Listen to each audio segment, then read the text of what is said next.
For me, I'm really always drawn to fish out of water characters. Characters who just don't seem as if they quite belong, but were, you know, a piece of history that wouldn't have been the same without them.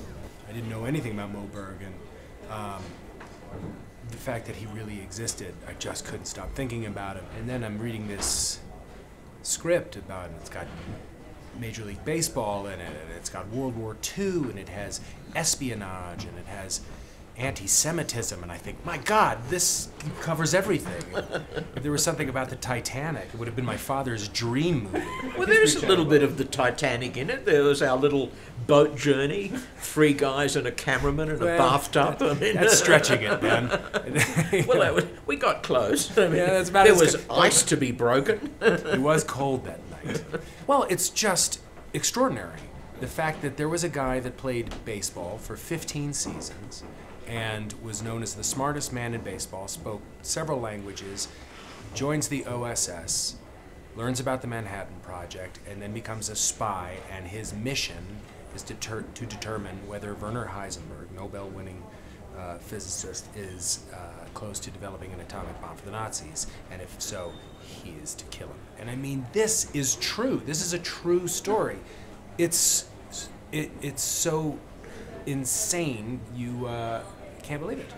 It had so much going on, but you couldn't, almost unreadable. I mean, that was an adjective used to describe him. Mm-hmm. And to try and achieve that and still play somebody who you feel as if you could track their emotional journey and what they were thinking was really a challenge I didn't want to pass up. I think that one of the attractions of casting Paull is that, you know, I've sat down with many actors, and a lot of them feel like actors, and some of them feel like people.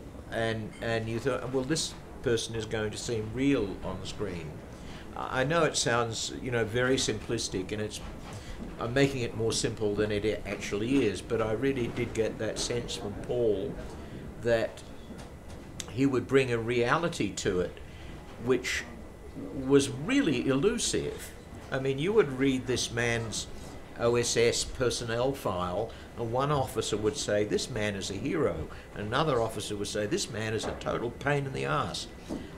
And there was a way, I was sure, of actually finding both these people in the one person. I think that once we got into it, I think I don't know what was in Paul's mind, but I think once we got into it, we stopped tormenting ourselves quite as much about finding the characters. You know, do what you're doing. So,